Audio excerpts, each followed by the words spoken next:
Okay, thanks for joining us. So today, here with Sridhar again. We're going to talk about Tolkien yet again. So how are you, Sridhar, today? I'm all right. How about you? Doing better than I was. So, yeah, pretty good. Any interesting news? What have you been reading? What have I been reading? Slightly boring. I've just been reading.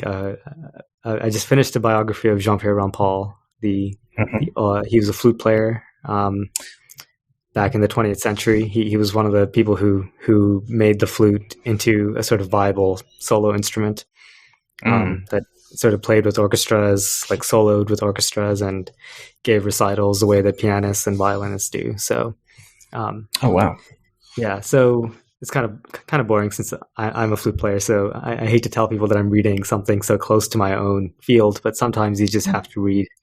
You just have to read what you have to read for work, you know? I've read, obviously, writing a thesis, one reads tons of papers and books in the field, so I don't think there's anything unusual there. I've been reading, I finished A History of Russia, which obviously I bought and read because of the topical situation. I finished that. I think it's just The Penguin History of Russia. Modern Russia is the name of the book. It's quite a good précis on the history of, Russia, but also Ukraine to an extent as well. So that was good. And at the moment, I'm just finishing off some of Roman-related material, which I was reading before. In addition to the Silmarillion, I guess, which we're also reading through. And recently I bought, the other day I bought a book of an essay collection from one of my favorite Australian writers, but was reviewed in the New York Times the other day. His name is Gerald Murnane, and actually he lives in my state, not too far away. But he's sort of known as a bit of a recluse. Never been on an aeroplane. Never travelled very far, sort of sits on his farm, serves beer at the local pub. But he's written a few very interesting conceptual novels, I guess you might say, the most famous of which is The Plains. He's a very interesting writer. His novels don't really have a conventional plot.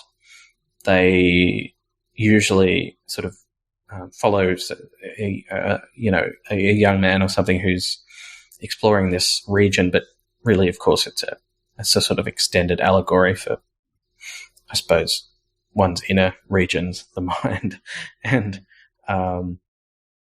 sort of his novels are exploring language and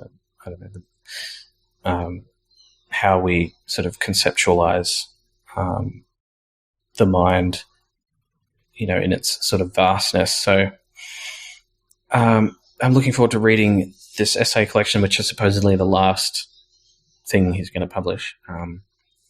He is like 80-something. So, that'll be good to read. I mean, he was profiled in the New York Times a couple of years ago. And American novelists like Ben Lerner, who I've never read, but is apparently a big thing, are fans of his. So, he seems to have a bit of a following over there in the United States, or at least among some literary people. And sounds right up my alley. I'll have to. Yeah, you would probably quite like his writing. So I'm looking forward to reading that, and that's sort of next on the non-Tolkien list, as it were. So we'll see how that goes, and I might give a report once I'll give a reader's report once I have finished on the podcast. So that should be interesting. Looking forward to that.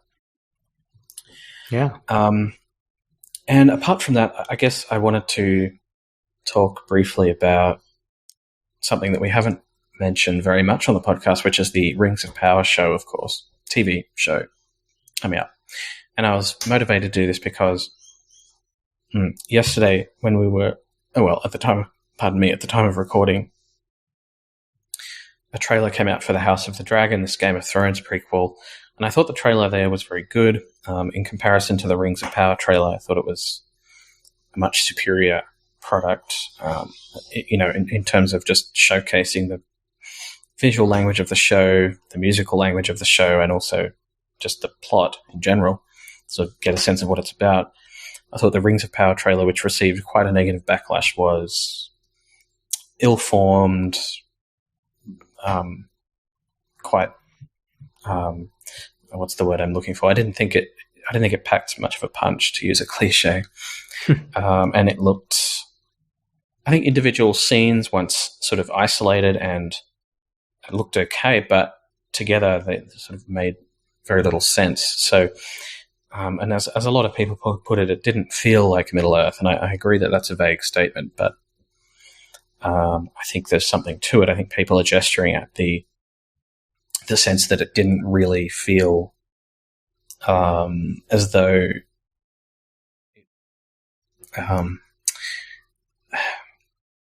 it belonged in that world or was showcasing that world. So, I'm hoping the next trailer that comes out will improve on that. But, I'm just interested because both shows are coming out in, late August, early September.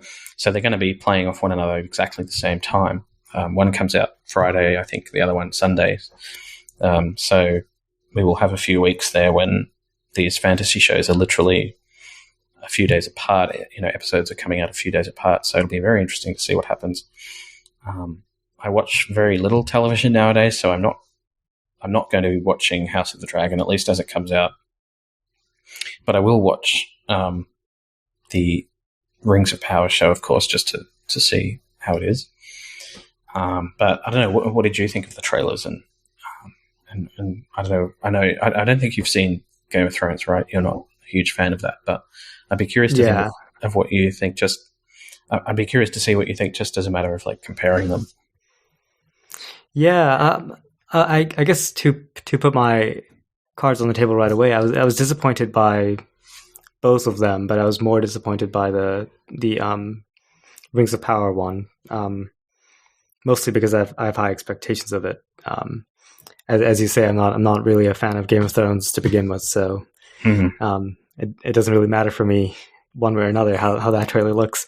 But the thing that stuck out to me for the Rings of Power one is exactly what you said, that it's a trailer that's completely devoid of substance. It's just the music is vague. It's just kind of general trailer music, and the I like what you said about the sort of it doesn't showcase the visual language of the show. That was a good way of putting it. I thought it's non-committal. It's just kind of a series of meaningless snapshots that don't really give you a sense of what they're trying to do with the show. Maybe that's because the trailer sucks. I'm hoping it's not because the show itself is going to be completely devoid of substance. Yeah, and that the trailer isn't showing anything because there's nothing to show, which is a very real possibility. Because the other thing that's true for both of these trailers is a general problem that I've been having with the state of modern cinema, and here we're sort of veering away from Tolkien specifically, but that's right. Go for it. But there's a way in which CGI and the overuse of it seems to be really ruining modern filmmaking, and this is both for cinema and television, which is more or less the same thing nowadays. And if you look to the original Lord of the Rings movies that were made, I don't know when were they, like 2000-ish, give or take a few years. Yeah. And obviously there was CGI used then, in bits, but those movies looked, for all their faults as an adaptation, those movies looked, compared to The Hobbit and compared to how the trailer makes the Rings of Power seem, they looked spectacular. And it was largely because a lot of it was real, right?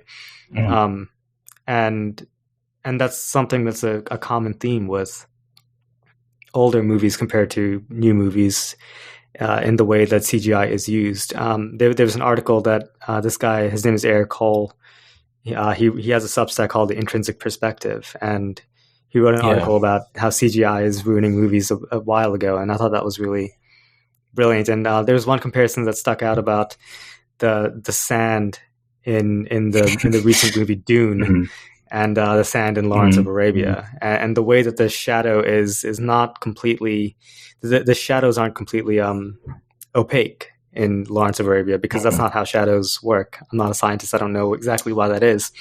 But in Dune, it was all CGI'd, and in Lawrence of Arabia, they were actually in the desert. So obviously that looks more real. And your eye can sort of capture that. Without knowing exactly why something looks real or not, your eye can just tell. And to me, the sum total of that, what a stupid phrase, the final effect of that is that so much of modern, especially fantasy stuff, just looks like video game to me. And that's what both of these looked like.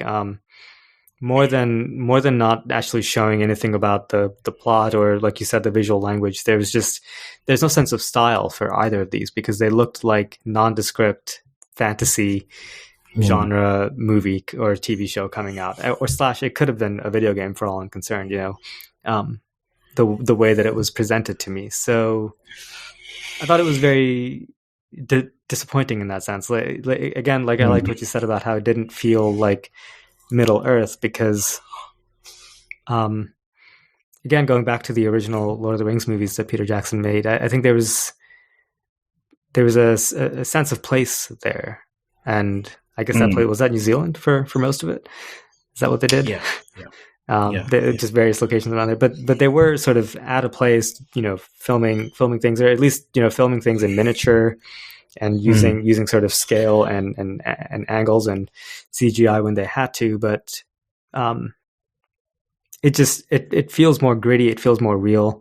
And this show, at least from the trailer, I'm looking at it and I'm thinking, this isn't a place. This is all just, it's code, and it's a video game to me, and I think that's disappointing, because that's one of the few things that the Lord of the Rings movies did really well, I thought. So I don't know what you have to say about all that. Yeah, well, I would just agree. I think I liked that article that you mentioned from Substack. I think I read it, off Twitter when you shared it or whatever. Pardon me. But yeah, I guess, I don't know. I mean, this show, was shot in New Zealand as well, the Rings of Power, at least for the first season. So we'll see if that, ultimately gives a sense of place and rootedness that the films had, at least the first film. The third Lord of the Rings film, I think, lost a bit of that, but it would be good, I think, if they could try and replicate that, I guess, to some degree. But I don't know. I did see a lot of people online sort of praising the cinematography of the House of the Dragon trailer, and there is a greater sort of, maybe a more sort of coherent sense of the cinematic perspective in that trailer, or just of the cinematic in that trailer, than there was in the Rings of Power trailer, which sort of, as we said, jumped around from sort of barely comprehensible scene to one barely comprehensible scene to another. So I hope the trailer is not a reflection of the show, and that it actually is good, because the last thing I want is for Game of Thrones to be like, somehow for that to sort of get a better rap than Tolkien's world, especially when the Second Age is so rich in sort of thematic potential. It would be unfortunate that Martin's kind of blasé blend of medievalism was, taken as sort of canonical. But we'll see, I guess. Yeah, that's my worry too. That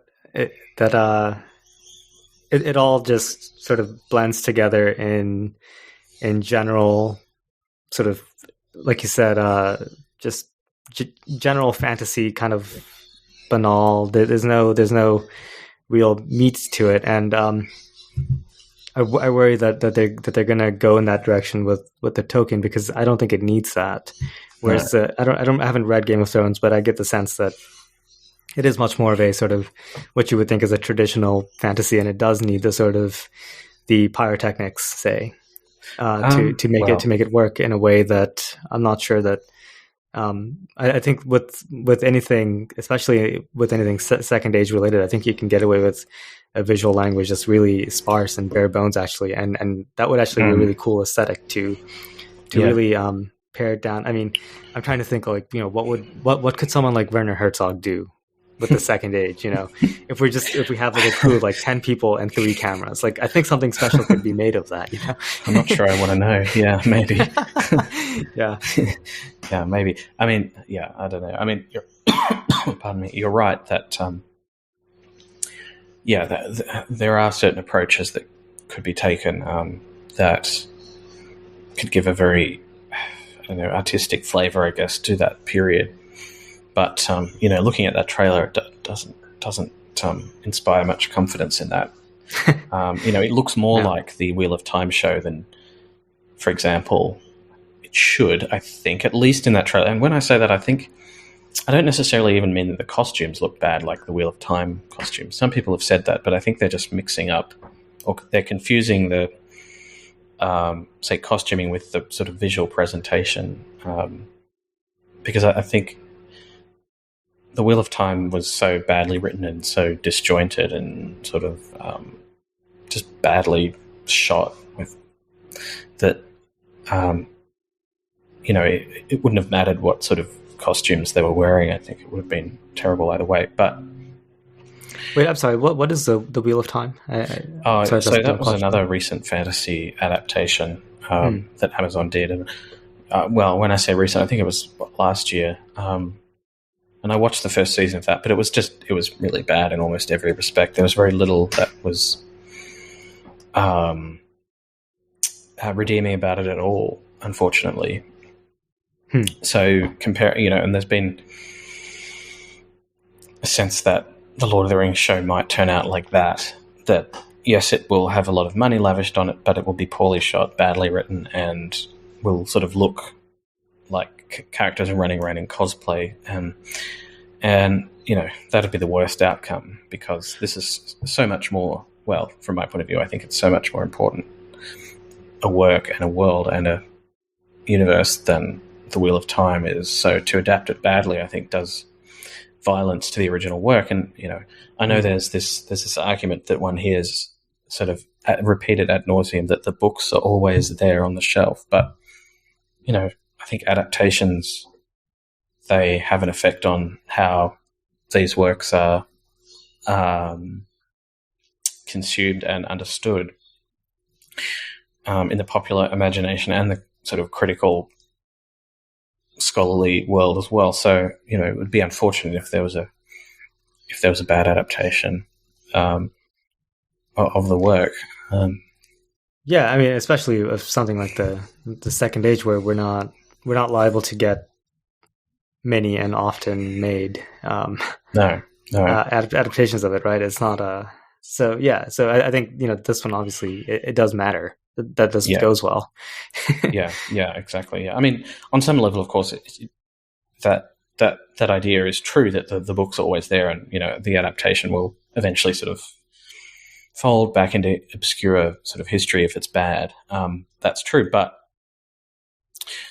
look at how sort of the legacy of, for example, Game of Thrones, and I'm talking about the Song of Ice and Fire books, how they've sort of been tarnished by the bad seasons of Game of Thrones at the end, which were almost universally derided.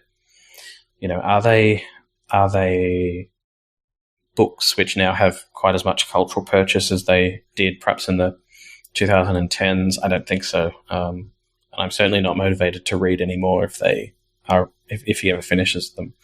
I just don't really. I mean, I never really. I'm a bad example, because although I've read the books up to where they are now, I don't really care much about the world or the project that he's trying to accomplish. I think it's been done better by other people.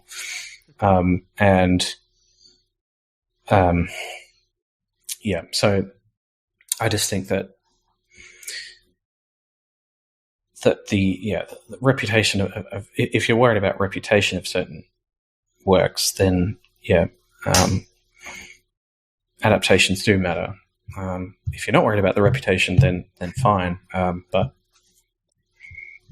I think it can be important. I will say just real quick that there's a slight difference in that I think with Game of Thrones being so much less substantive, it's much more liable to be affected by shoddy adaptations of it of the books. Whereas I think Tolkien is, first of all, more removed from us, just in terms of that's true time, and secondly, it has more of a secure place in literature and scholarship. That I think a bad adaptation wouldn't be good for it, but I think it could shake it off in a way that I'm not sure that Game of Thrones could. And again, I haven't read Game of Thrones or seen it, so maybe I'm just talking out of my ass. But to me, there's not much in there that's, or sorry, not maybe. I'm definitely talking out of my ass. But to me, there's not there doesn't seem to be much substance that it could sustain itself through the generations. On its own, and certainly not being sandbagged by a bad adaptation. So, I mean, that's maybe true. I have my own opinions on Game of Thrones, which we can get into perhaps another time. But and perhaps we can watch an episode of the House of the Dragon show or something. It'd be interesting to talk about it while the show is coming out, and we could sort of compare. The shows, but maybe the first episodes or something. I wouldn't want to do that for every episode. I think that would get tedious, and that's not what this podcast is. But maybe the first episode. That would be a real pivot, huh? From reading Tolkien to watching Game of Thrones. Well, there's already a million Game of Thrones podcasts, so I don't want to add to that. But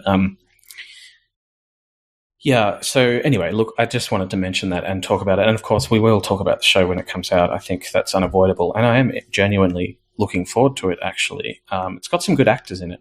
Morpeth Clark, who's playing Galadriel, is great, and so I'm looking forward to her performance. And if the writing's good, I'll forgive set design. If the set design's bad, if the writing's good, then I'll be interested in the show. Sure. But of course, I want it to look good, and I don't think I suspect that the trailer is not, at least not fully representative of how the show will sort of look. I think it will be more cinematic, and with the right score, it'll sort of feel different as well. I think people don't realize perhaps how much their emotions are affected by the music, or how much the response is affected by the music. And of course, as you mentioned, the trailer music for the Rings of Power was some generic theme, whereas the trailer music for House of the Dragon was from the composer. What's his name? God, I can't remember now. But I actually don't know who does Game of Thrones music. I'll just look it up. It's Ramin Djawadi. That's right. I don't know if you've heard of him, but yeah. No. It's a great score, and of course that helps immensely. And I think maybe just darkening everything down seems to help a lot. It seems to give things a sort of patina of seriousness that a very bright color palette somehow misses. But anyway, and space, the pace needs to just slow everything down. I think that's one more thing that the Lord of the Rings movies, at least the first one, I think the Fellowship of the Ring movie was probably the best made film. We can discuss the merits of the adaptations. Well, we did that actually, but but the Fellowship of the Ring was the best of the films, and that one I just loved the sense of place. The pace was delightfully slow, especially in the director's cut, and the music is brilliant. It just it took its time, and trailers they don't take their time, so hopefully that'll be different. Yeah, I did think the House of the Dragon trailer was nicely put together in that it allowed shots that it allowed for sort of shots that took their time a little bit. The Rings of Power trailer was very sort of hastily put together. It was edited like a speed racer, just flying from one thing to the next. So I don't know. It talks big, but it doesn't last. Yeah. So I hope that they can just put together a better trailer, and I think that'll alleviate a lot of fears if they can do that. Yeah. And also, I should mention here, another good trailer came out, I think the day before, 2 days before, which was the Obi-Wan Kenobi trailer, which I don't know if you saw that. Did you see that one? I did not see that one. No, right, okay. For the Disney 6-part series, of course, not that I really want to advertise for Disney, but that also looked like a good trailer, and Ewan McGregor is great, so I will watch that at some point too. Is this part of the new? We're going to have a new Star Wars every year. Well, this is for the this is a show, so yeah. Oh, okay, it's a show. Okay, I didn't. Yeah, not a film, but it looked very cinematic. So hopefully it'll be good. Anyway, so that was something I wanted to mention that. Sorry, just real quick. I will say just one bone to pick with the Game of Thrones trailer. At the end of it, the narrator had a line, and he said something like, "History doesn't remember blood; it remembers names." Yeah. What the hell does that mean? Completely meaningless statement, right? I take it to mean that, again, it's sort of the cynical perspective of Martin and Game of Thrones. It's that history is kind of, not only is it written by the winners, it's written by the most ruthless among us, so that all the sacrifice and bloodletting is sort of meaningless, and it's not remembered. What's remembered is we don't remember the gulags, we remember Stalin. I don't know how true that is, because Stalin is fairly reviled now. I guess you could make the case in China that Mao is kind of still worshipped, but the Cultural Revolution is kind of is kind of forgotten. But that's a very So I don't know, in sort of a quasi medieval context. What does it mean to say that history only remembers names? I don't know. Certainly not today. I would think, but I mean, maybe that's true in a kind of a mythologized history. But it's probably true. The Iliad's got a lot of blood in it, so I don't know if you call that sort of a mythologized kind of telling of history. I'm not sure that's true. Yeah, I don't know. I think history remembers plenty of blood. Yeah, I mean,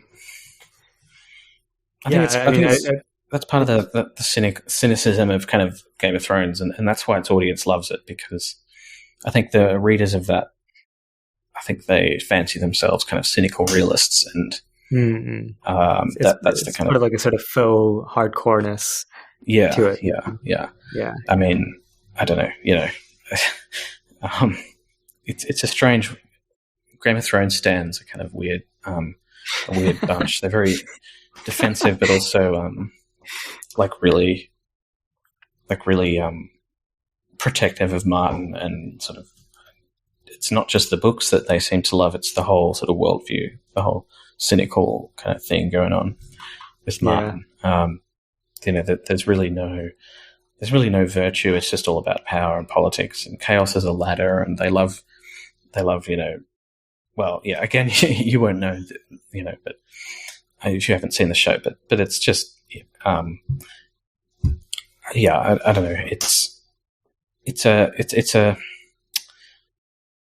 know. I don't know, what would you call it? It's a phase in fantasy that sort of happened, the grimdark phase, I guess, so called. And my feeling is that that's not sort of 2000s, 2010s kind of over now. But, it seems like in the show we're going to sort of get a last hurrah for that perspective.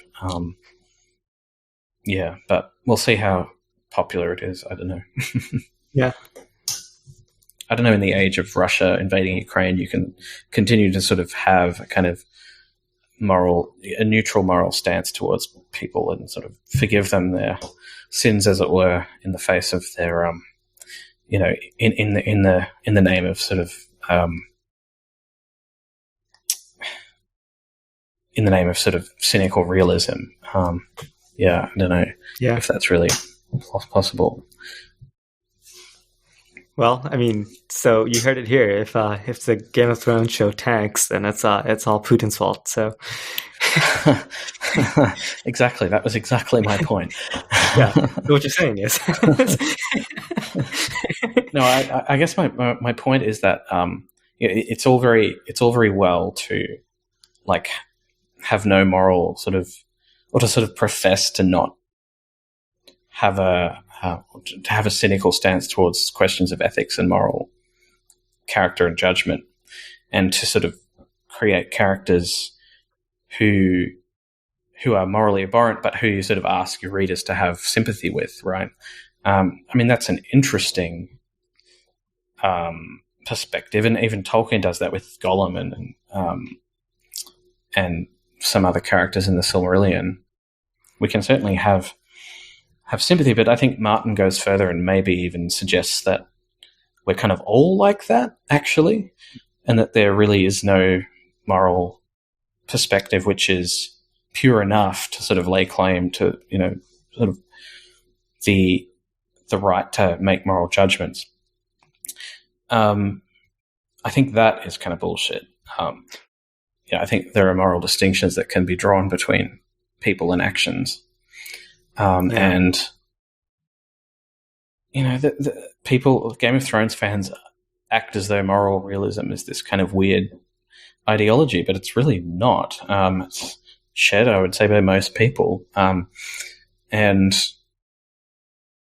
to act as though sort of moral relativism is kind of the only philosophically viable stance to have is kind of ridiculous, I think. I don't know what you think about this. Yeah, I mean, within fantasy, what you're saying. Sorry, go on. Sorry, I talked too much. No. I was just going to say what you're saying to me sounds a lot like what I think about people who are kind of Ayn Rand fans. There's a kind of weird similarity. Rand fans, it's kind of a moral relativism that's sort of drawing upon a really is astonishingly deep well of cynicism about the world and about human nature, and I don't know if that's a viable comparison, but I mean, the thing about Game of Thrones fans are often like really left wing, so there's this really like Martin is very anti-war, and obviously I would agree with that stance in general. One doesn't want to be pro-war, but I guess the point is like he's of that sort of Vietnam generation that some might say even naive in his sort of, I don't want to impugn the character of him. I don't know a whole lot about his history, but certainly it's sort of the very sort of hardcore fans of Game of Thrones. It becomes, well, from what I've observed, it becomes it's a very political sort of thing. It's like Ayn Rand, hardcore libertarian sort of stuff. For Martin is sort of hardcore. His fans are a kind of hardcore leftist of a certain kind, sort of cynical with regards to the moral, with regards to the actions of people in power, right? Which is why in Game of Thrones, everyone who has any sort of power is just a kind of manipulative asshole, right? There's sort of no exception to that. Either that, or they're naive idiots, like the main character in the first book, A Game of Thrones, Eddard Stark, who sort of is destroyed by his honourable intentions. Released that. So the story of the book is seen to sort of exemplify this this dynamic. So people in power are assholes. Everyone war, when it happens, is only a kind of cynical ploy to gain power. Again, there's that oft-repeated quote, chaos as a ladder, we just use war to sort of gain power. There's no sort of moral questions involved. It's always, in fact, such questions are always too complicated or uncertain to answer anyway, and so we should just kind of, accept the fact that anyone in power is going to act only in their own interest, and they're going to sort of run roughshod over the small folk, as Martin would call them. So it's a very particular kind of reading of, say, the Middle Ages, but more generally just of the world that it is. And I think what for a lot of people, a lot of fans of Game of Thrones, what it sort of represents for them is a sort of vision of how the world actually works. This is how history is. This is not just a fantasy world, it is kind of history. So we're not going to make moral distinctions. We're going to sort of cultivate sympathy even for what we might conventionally call bad people, because actually people are complex and we're all kind of like that anyway. If we all could, we'd all, given the right circumstances, any of us would commit incest and kill children, and so I think that I don't think that's too much of an exaggeration either. It's sort of it's this. I think was it Faulkner who's said something about literature being the conflict of the human heart. You would know that better than me, I suspect. But that's sort of actually, the I don't know that. Oh, okay, that's sort of the mantra. I think was it Faulkner? Literature is about the human heart in conflict with itself. Paraphrasing. So that's sort of the mantra, right? It's like there are no sides. It's all just, we're all just the same kind of, yeah. So I know that I said before this wouldn't be about Game of Thrones, but I think it's an interesting, what's interesting about these two shows coming up and battling literally, in the same sort of space, the same time frame is that, will there be a kind of very clear distinction shown in these shows between these sort of this cynical vision of the world where, everyone in power is kind of, as I mentioned, like this asshole. There's no good side. There's no moral. In fact, that moral distinctions kind of become meaningless, and we're even encouraged to have sympathy for, as I said, sort of bad characters, because why not? We're all like that anyway. Or do we have a world where moral distinctions can be drawn, and although moral questions can be complex, they're not intractable. And I think, it'll be interesting to see if either of the shows actually embody that, or if, for example, the Rings of Power show ends up just sort of conforming to that cynical view, because it's I would say it's quite a common one. But I don't know if that makes any sense. No, that makes perfect sense. And in general, that echoes a general concern that I have about the show, which is that it's just going to meld itself into sort of the sort of faddish modern conceptions of certain sort of fantasy tropes, which I think we talked about maybe in the very first episode that we did together, about how Tolkien is very much not of that sort of fantasy idiom, and why why that actually is what makes it more substantive than much of the sort of common fantasy literature. And my worry is that the show will just sort of easily sort of elide itself into that world, which, I mean, the movies have already sort of made their way towards that, a little bit. Yeah. So it'll be interesting, like you said, to watch them side by side and see how distinct they are, because the source material seems to be very distinct. Yeah. So that's not to say that, and that's not to say that Tolkien doesn't have sort of internal conflict within characters, but it comes from a different, I guess, philosophical sentiment or a different set of sentiments. And I think that's what people are sort of detecting when they say things like Tolkien talks about good and evil, but nothing in between. I mean, first of all, that's wrong. But I think what that sort of statement is saying is that Tolkien has a kind of moral sensibility and makes moral judgments about characters, and therefore maybe steals or maybe confiscates that capacity from the reader by making it himself. So in Martin, for example, when we meet, now this won't make sense to you, but hopefully listeners will understand.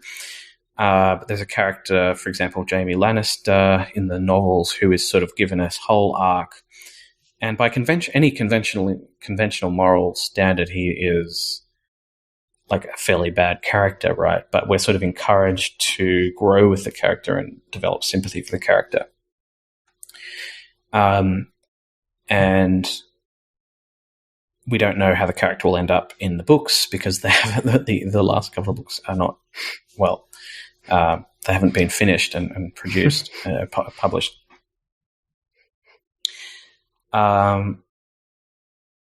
And, you know, so the question is, you know, so literature can obviously do that.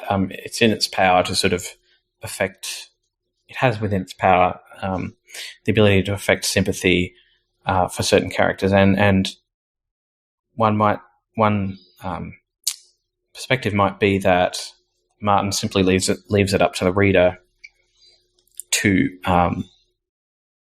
you know, as to their judgment of that character.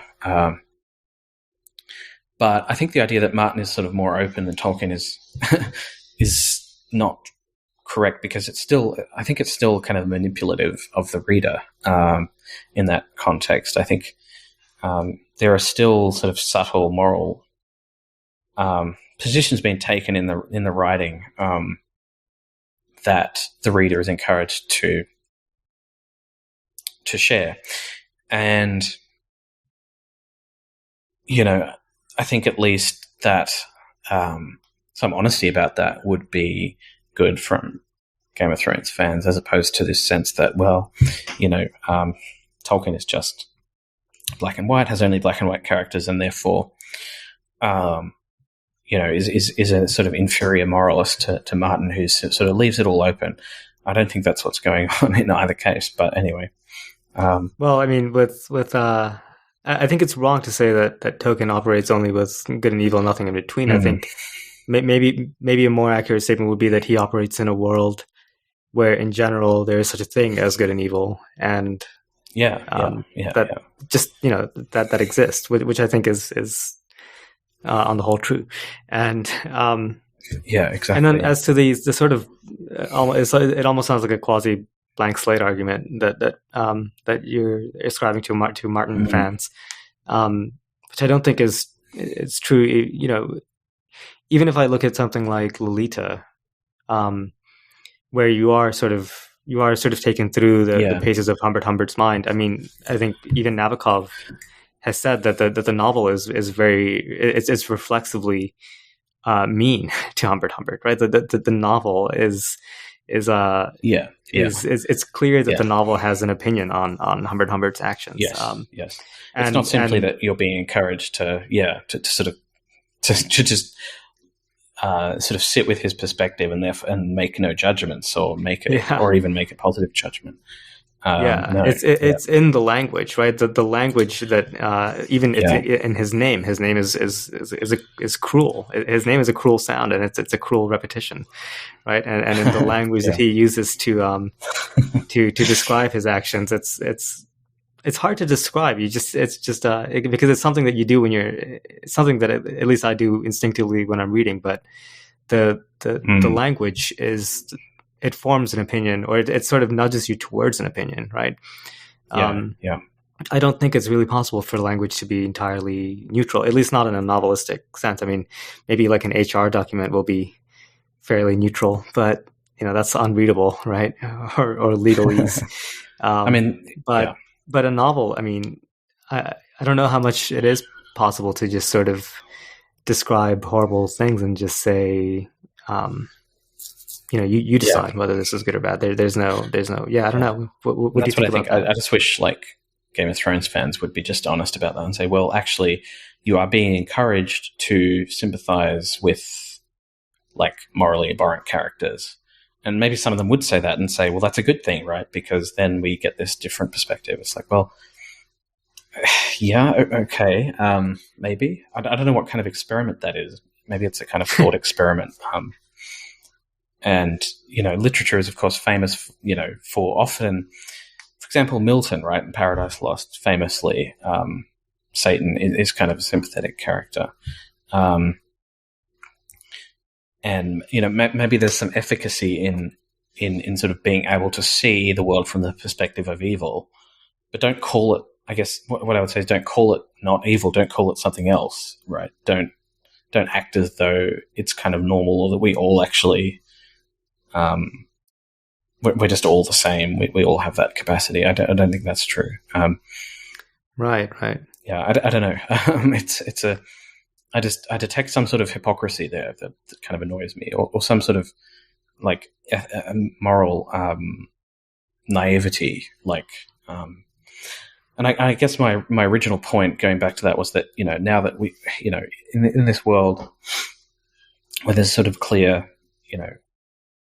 there's clearly no morally defensible reason for the invasion of Ukraine or anything like that. One can sort of cite endlessly the geostrategic position of Russia, but none of that will sort of make the killing of civilians right. It doesn't sort of and to inhabit the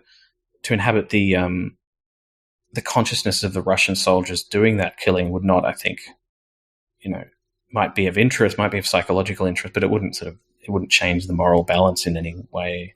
So I don't know about the efficacy of sort of using fantasy literature as a kind of this kind of morally relative space. I don't think it says very much or does anything interesting with questions of ethics, because in the end, again, I just think you're being asked to sympathize with morally dubious people, morally dubious characters, and I don't know what that sort of achieves.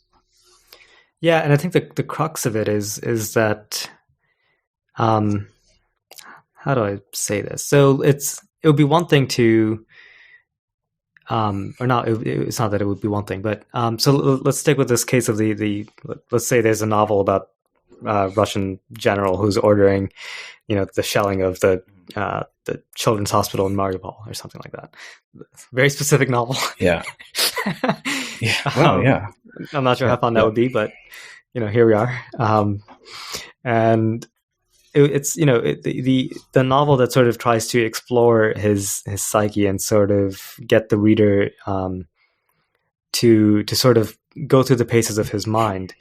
That novel would be interesting only insofar as it then takes a stance on the general morality of that general or of what's happening, because the whole thing is pointless. The whole thing of learning, the whole thing of sort of trying to get into the mind of evil is pointless if you don't admit that it's evil, right? If you, I don't know if that makes any sense, but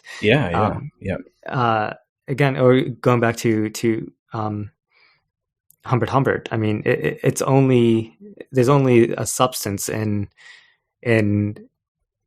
the narration of Lolita, because the novel is clear that this is wrong, that this is this is a tragedy, and it's an important act. It's a series of important acts that Humbert is carrying out.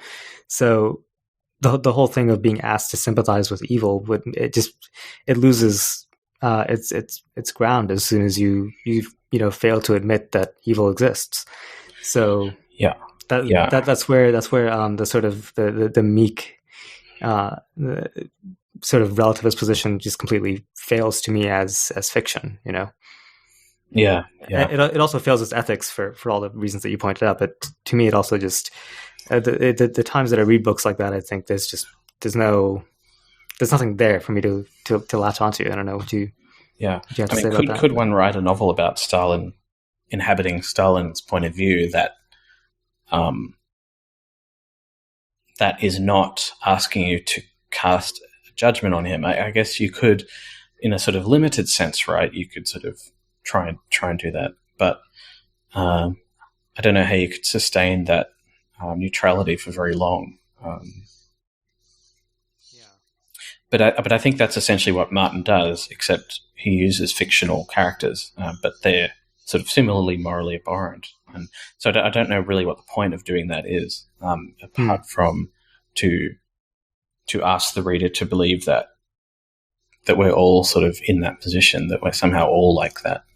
Right. That it's actually it's power only that's the corrupting influence, and that actually we're all the same, and we would all act the same if we were given the same sort of skills. And I think his fans kind of see this as a kind of hard-hitting realism, like, this is the mature way to think about power. I mean, to me, that's just like you said, it's a faux hard-hitting realism, but it's essentially a variation on the same argument that say Christians use when they say that if it weren't for God, we would all be raping and pillaging, and like I just think why in that case, I don't know, like why in that case make moral judgments about the world? Like why condemn Putin? I mean, if we're all just kind of like that, what does it matter? We're all just interchangeable with him.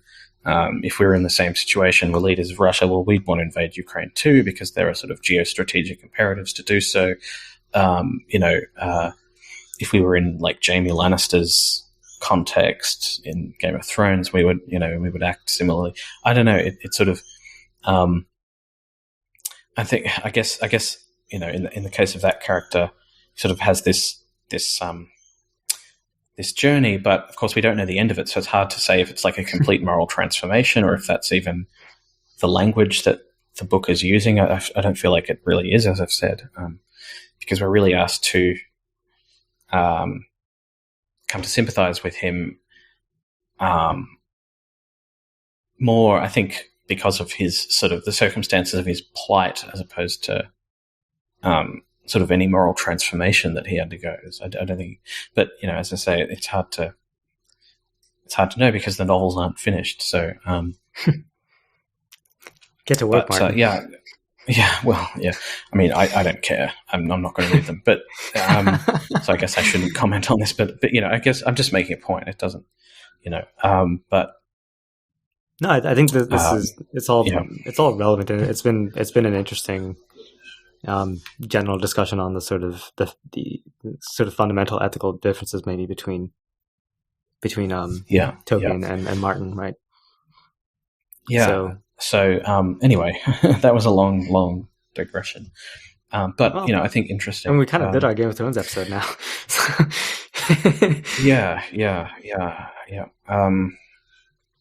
No, exactly. I mean, it's something that I'm interested in talking about. And I guess I'm just interested in why people see this book series as such a counter to Tolkien, and what it is that people who like it, see as kind of, well, the sort of hard-hitting realism of it, and why they actually believe that that's what it embodies, as opposed to the sort of moral realism of Tolkien, which I don't think is all that unusual, really. Probably a position held by most people, and certainly in the more sort of philosophical, meta-ethical space, there are many. Moral realism is not an unusual position to have, vis-a-vis theories of ethics, and sort of. So why in some circles, especially in fantasy literature, moral relativism has become such a chic position is uncertain to me. And maybe it's just the case in literature in general, but I'm not sure if you have any sense of why that might be. But yeah, I mean, that's an interesting question, and it's also interesting what you say. It's totally true that I don't know many philosophers, or I don't really move in those circles, so I don't know what's hip right now in sort of the academic side of philosophy. I'm sure there are always sort of new there's like a cyclical fad situation going on that happens in all fields, but certainly the average person that you would meet on the street is a moral realist, right? I mean, yeah, I mean, so that's certainly the case. As for fantasy, I mean, I do wonder if it's just a general trend in fiction, because it seems to me that's kind of the hip thing in television too. Like I don't watch all that much TV, so again, I'm going to be talking maybe about shows that I haven't fully seen, but it seems like there's been I've seen trailers for, seen sort of articles about an increasing number of shows that seem to not just be focused on an anti-hero, but a really sort of a real sort of debauched protagonist, right? Yeah, and it seems kind of maybe it seems like a bit sort of hard ass to watch it and to like it, and it seems to be a general trend that like is Dexter a show like that? Is that one? Maybe I haven't seen it in so long, but yes, I think in general I'd agree with that. Yeah. And that I think is just again, like there's a cycle of fads in everything, and I wonder if we're just in one where it's kind of cool to have sort of, you know, Lannister-esque figures, and it's kind of cool to sort of like that. It shows that there's a sort of, that you're enlightened in a way that you you know, it almost seems like nowadays it's a bit banal and passé to sort of say that you believe in moral realism. Yeah, at least in some spaces. Yeah, maybe. Yeah.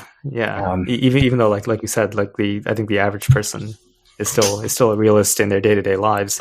And I think like most people operate on the assumption of moral realism. But I think once we start talking about it, I think people maybe feel a little bit embarrassed to admit that, right? Like there's a bit of a there's a bit of in the general culture, it seems to me that it's a bit passé to not be cynical about things, right? That's kind of the general mode of discourse. Perhaps, yeah. Well, perhaps there's a turn back to sort of realism. I sense. Moral realism, I should say. In a sense, people kind of maybe are a little sick of the whole. At least that's my sense. Sick of the whole relativism fad, and you know, in their fantasy, in their shows and literature. But you know, I don't know that for sure. But also, I just one more theory to throw out there. I mean, I wonder if it's particularly popular in fantasy because fantasy is a genre in which you can really explore that, right? You can really explore it without getting your hands all that dirty, right? Writing that novel that we were saying, where you really have someone sympathize with Stalin without making any moral judgments, or that novel about the Russian general in Mariupol. I mean, these are novels that would be tough to read, right? Whereas, again, I haven't read Game of Thrones, but it sounds like, you know, there are these people, they go around, they incest, they cut people's heads off, they do horrible shit. And it's a way of sort of doing it without really getting your hands dirty, right? It's without really getting skin in the game. So maybe that's part of it. And I want to reiterate that such novels like The General or Stalin, whatever, could be very interesting artistic projects. I'm not saying they wouldn't be, but I'm saying that what would make them, I think, at least for me, somewhat dubious is this notion that they would sort of encourage the reader to suspend their moral judgment sort of throughout the I don't know, maybe that would be interesting, right, as an experiment. But then, I think then you couldn't turn around and say, well, actually this is just how the world works and we're all kind of interchangeable. You would have to sort of admit then that's what you're doing. Whereas I think Martin fans, like I can't speak for Martin himself or what what his intentions are, but I think Martin fans will say on the one hand that that the world actually works like this, and that we're all just kind of interchangeably horrible people. And indeed, Martin has said something like that. I've heard quotes like, we'll wake up one morning and, I'm sure he was exaggerating for effect, but they're all sort of like just interchangeably bad, or have the capacity at least for that. So Martin fans will say that this is the case, but then they'll sort of eschew the kind of the responsibility or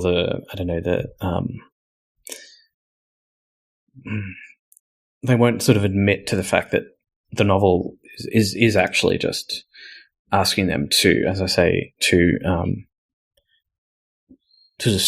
even sympathize and empathize with people sort of that same moral caliber or lack of moral caliber as as a historical like personage like Stalin, right? Who's just sort of who knows, who may have, like Hitler loved animals or something, and therefore sort of in the mind of the reader, has some sympathetic quality and is therefore sort of approachable on some level. And therefore, who are we to judge them, because we're all, again, we're all sort of the same. But they won't sort of admit to that. It's sort of, we're just reading sophisticated literature that doesn't take a stance on this stuff, as though literature can't take a stance. But, I think, as you mentioned, even where literature explores characters like that, it can still have a sort of moral position. Yeah.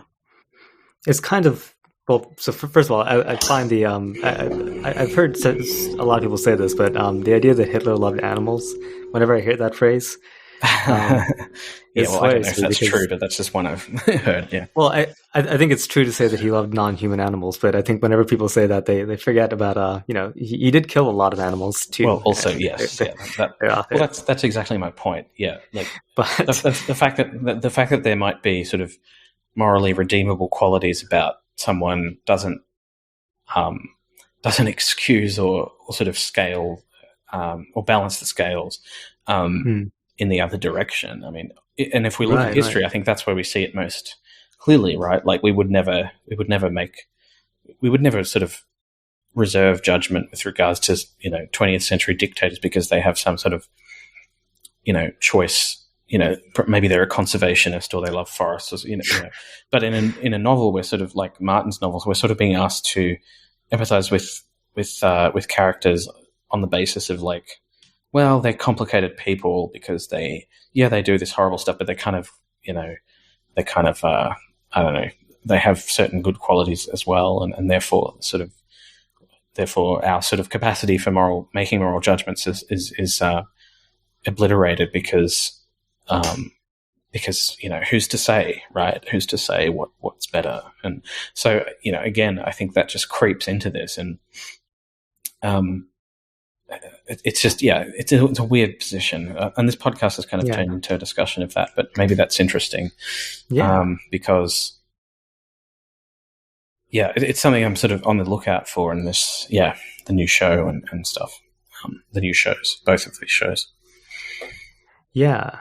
It's kind of like, I don't know if you feel this way or if you watch a lot of comedy, but I always find that jokes work with me only if there's some sort of truth there, right? Right. And it can go far afield from that truth. It can really stretch it to the limits, but there has to be something at the pith of it that is recognizable as something that is tethered in reality, right? And to me, it's the same with all art, with all even fiction, even in some weird way that I can't describe. Music, because with music it's just now abstract, so it's a different thing. But there has to be, to borrow a phrase from a different sort of discussion, there has to be a there, right? I can't abide by a joke that the premise, I just think is not just sort of in a petty way, true or false. Like when someone says, "Isn't it weird that blah blah blah?" and I'm like, "Well, it's not that weird." I don't mean that, but I mean that there has to be some, in the sort of outlook of it, there has to be something that is recognizably, like in the real world, right? And I think this is true for me, at least in whenever I watch any kind of even sci-fi or read sci-fi, it's a cliche that science fiction is really about the present, right? But I think that there's a lot of truth to that. And yeah, right, okay. I mean, something like Fahrenheit 451 only works because it strikes at something deeply true about human societies, and same with even sort of really far-flung sci-fis like the 2001: A Space Odyssey, the novel, right? I mean, there's not much there that's to do with our world, but there's still something there that I look at and I just think like, oh yeah, there is a worldview here. It may not be something that I agree with. It may not be something that I entirely understand, but there's a there. Whereas novels that are just completely devoid of that, I find them not only sort of ethically not interesting, but I find them artistic failures as well. But obviously that's just my opinion. So interesting. Yeah. I mean, I don't know. I mean, that's not to say that every novel should present some sort of. I don't think what I'm saying is that every novel has to have like a worldview that it puts to the reader or argues for. Nor am I saying that novels can't explore, as it were, sort of bad characters. I mean, Iris Murdoch's novel, The Sea, the main character is sort of narrating the novel from the first person point of view, and as it were, as a series of diary entries. And what makes the novel hilariously funny, of course, is that this person, who is a terrible person, and there's no equivocation about that, is so completely just unaware of their own sort of hideous dimensions in their personality, and the free way in which they judge all the people around them is sort of an ironic comment on their own sort of inner horribleness, right? So the whole novel rests on a kind of moral judgment that's made before the reader even opens the book. There's no question that the character is sort of is kind of reprehensible in many ways. That's basically all of Martin Amos' characters, right? Yes, yeah. I mean, very similar. Yeah, I mean, Iris Murdoch is not quite the same generation, but I guess the generation of his Kingsley Amos, maybe, or I don't know, generation after that. But yes, British writers of that. There seems to be a thing going on there. But Martin Amos is similar in that respect. So it's completely it's often very interesting to explore characters like that. But I don't think that's what Martin does. I think it goes beyond that, and it sort of asks the reader almost to sort of, as I've mentioned several times, to suspend judgment of them and sort of act as though this is actually, the world we live in is not one that sort of has any sort of moral dimension to it, and that sort of or if there is a moral dimension, it's a very sort of simple one in that. In that people in power are just universally bad, but also kind of sympathetic, because if the peasants changed places with the lords, they would just sort of act in the same way. I guess in some sense that's a very left-wing position again, because it's sort of almost critiquing the system, and the characters therein are sort of sympathetic because they can't really do anything about it. They're sort of fated to be that way anyway. And to be clear, if I may just sort of quickly interject, I'm sorry, No, please. It's one thing to say that if the peasants were in the positions of the lords, they would act in much the same way, in a systemic way. That might be true, or that may not be true. That's up for debate. But that doesn't negate the need to sort of point out the sort of the evilness of the actions, right? So it's not a good thing to fall back on as a sort of more moral excuse. And I know, exactly, and I feel like I said before, Martin has. I've heard quotes like that from Martin, like, he'll give a talk and say something like, well, again, we'll wake up one day and we'll, sort of capable of rapine and pillage, and on the next day we'll be capable of charity and virtue, and sort of, he said things like that, obviously for exaggerated effect, but implying that sort of, characters are sort of interchangeable, and, and even when we do attempt, to be good or to do good, in the vein of sort of an Aragorn or whatever, or Frodo or something, we'll end up we'll be faced with the sort of the realists in our lives who will then sort of dismantle us because of the naivety of our sort of position. So to take I guess, in the Lord of the Rings, the closest character, like to the realist, would be like Saruman the Wizard, right? Who sort of spouts some of the same kind of rhetoric that sort of Martin puts into the mouths of characters like Littlefinger, who people will know from the novel and the show if you've watched that. Who's the character who says that famous quote, "Chaos is a ladder." There's a few other things, but that's the most famous. And Saruman's not quite the same, but certainly sort of has a sense that, or communicates a sense that some sort of Machiavellian politics is justified, given that the so-called good guys are supposedly so weak and feeble-minded. So if Saruman had sort of won, or if he had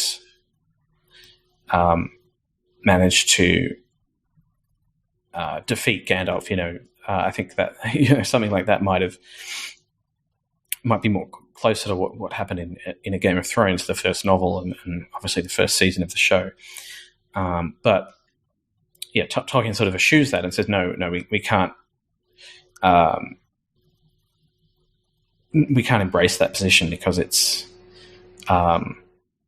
self-defeating. There are a range of reasons.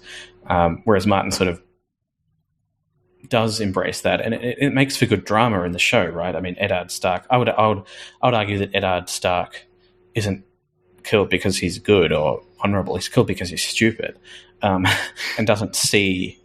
But there's no necessary connection between good and honorable and being stupid. Like, you can be good and honorable and stupid, or you can be good and honorable and also very smart and sort of recognize the ploys that your enemies, are, have. So I think there's some sort of equivocation going on there. But anyway, I think that,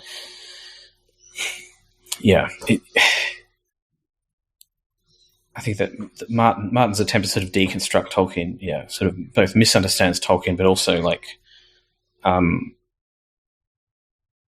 so produces a worldview that doesn't have any sort of internal consistency, really.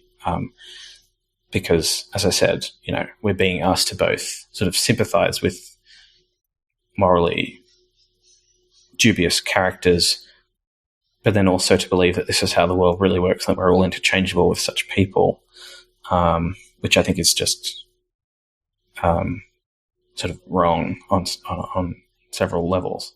But that also this is, as I say, that this is somehow representative of the real world. So if you want to stay on this for a little bit longer, we may as well. We've been here for an hour already. So honestly, I think this podcast is going to be about this. So yeah.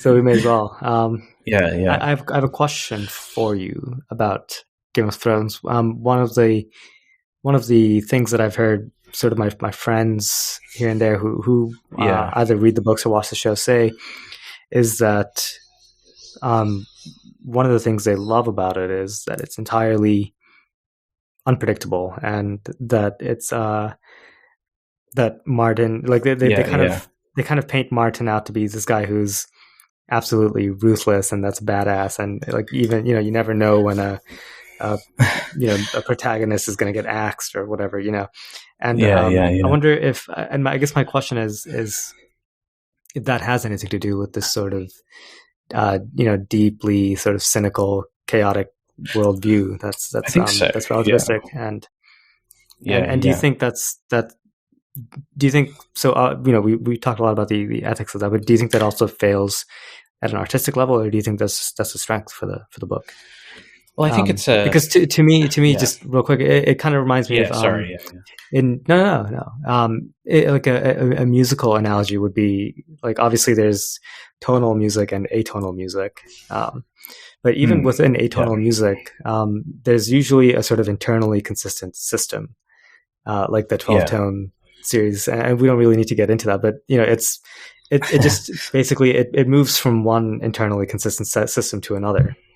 And even some of the chants music that I really enjoy, it's the same thing. It's there's more chants in the thing, but there's actually a really rigorous sort of internal consistency about it, and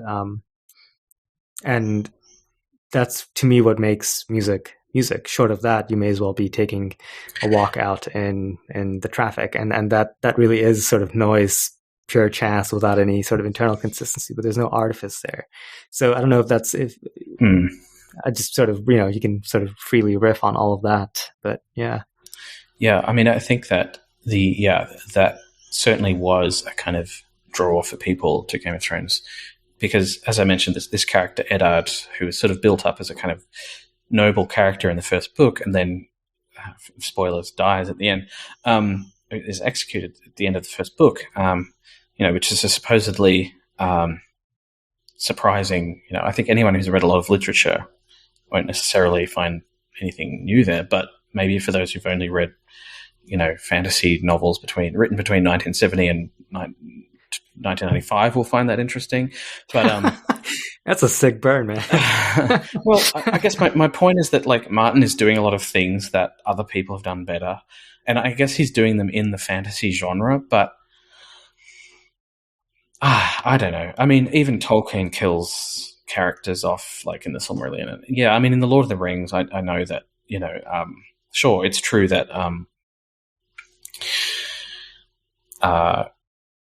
you don't have a sort of noble character who dies at the end of you have Boromir, okay, so but you could argue that he's not really a noble character and that he's not put in that same position. I mean, he is a noble character actually in the end, but you could argue that he's not in the same sort of position, and that in some sense his death is kind of earned, right? Because he tries to take the ring and blah blah blah. Yeah, but and his death is structurally important, like as a sort of way to it's both earned and necessary for his sort of redemption. But one could also exactly, and one could also make that case for Eddard Stark. Not that his death is earned in a moral sense, but that it's earned in a structural sense because he didn't. And exactly that is indeed the point of I think the book, right? I mean, he doesn't play the Game of Thrones. He's not that cynical bastard who will play. Now, as I said before, whether there is a necessary connection between sort of being cynical and sort of amoral, and then on the one hand, and sort of a naivety and sort of nobility on the other, is, I think, again, a sort of false equivalence. I think one could easily imagine a sort of a noble figure who is also, if not themselves, a Machiavellian who is aware of their schemes and strategies, right? One could imagine an Eddard Stark who sees right through Littlefinger. Now, you might say the point the book is making is that if you are that noble, you sort of can't recognize ignobility in your midst. You just sort of, and okay, I mean, I guess that's a defensible position. You could sort of say that, but the people who sort of have this sort of high moral position are kind of incapable of sort of seeing the flaws in others. But I don't know if that's true. I mean, it certainly makes for interesting drama, and in that first novel, at any rate, I think, which is still just the best of those novels. One I think the character of Eddard Stark is painted pretty well, and one can believe that he would end up in that situation. But again, I don't think it's because he's noble. I think it's because he's sort of stupid and doesn't seem to recognize like the scheming that's going on around him. And I don't know how anyone could trust someone like Littlefinger anyway. So I don't know, sort of, it's sort of almost unbelievable to me that he would have trusted this guy. Anyway, again, with a name like Littlefinger, huh? Well, exactly. I mean, yeah. How could you? But so yes. I mean, it's on the one hand, it's kind of an interesting ploy, but then I think the notion that sort of is what sets Martin apart from Tolkien is, again, yes. Ultimately, I think that sort of ploy of at least in the show and to an extent in the books as well, that sort of ploy of killing off protagonists, for example, is sort of connected with this notion that, with again this judgment that sort of nobility and sort of a moral point of view are sort of all hypocritical, and people like that sort of deserve to die anyway because they're silly and stupid and naive, and unless you play the Game of Thrones, you're sort of going to lose. And in the end, the Game of Thrones is all that there is. And there were some words to that effect in this new trailer, right? The House of the Dragon trailer. The opening, I said, our short mortal lives, what do we have to do except, attain power, blah, blah, blah. And again, so yes, it is sort of, it's both sort of an interesting one-off literary thing, but then it becomes, and of course, for those who've read Game of Thrones, the Red Wedding, of course, is another example of this. And on the one hand, it's it's a very cool, fun piece of drama that reflects certain events that did occur in history. Something similar happened in, of course, Braveheart, the film Braveheart.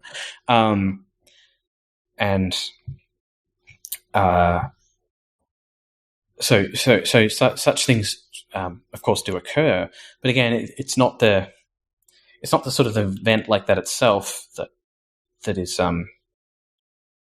that is odd to me. It's the notion, it's the sort of position connected to it that sort of says that, well, because the noble are so naive and stupid, and apparently this is just universally true, we should therefore not only sort of eschew nobility ourselves because it's hypocritical and stupid anyway, but we should sort of embrace the Game of Thrones. We should embrace the cynical, Machiavellian, the cutthroat, because that's all it's actually sort of, that's all that matters in our that's all that can matter in our lives. Now, I don't think Martin is necessarily saying this, but again, I think there's something in, perhaps if one were to treat it as a kind of extended allegory, I think perhaps what might be said of it is that Martin is suggesting that the systems we have in the world sort of encourage this, and therefore, or that they, incentivize that kind of behavior, and therefore it's that systemic kind of left-wing critique that is coming through, right? That people aren't evil. It's just it's kind of the systems that enable their worst kind of natures to come out, and we're all sort of equally bad in that sense. We could, again, it comes back to that, we could just replace the peasants, the lords with the peasants, and we'd all sort of act